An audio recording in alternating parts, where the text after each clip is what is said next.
சொந்தம் கொண்ட சுந்தரியே சாமி கிட்ட சொல்லி வச்சு சேர்ந்தது இந்த செல்ல கிளியே.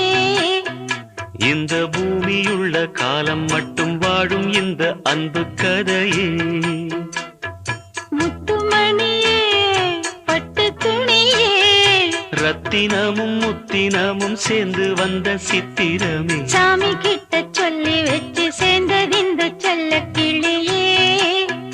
இந்த பூமியுள்ள காலம் மட்டும் வாழும் இந்த அன்பு கதையே.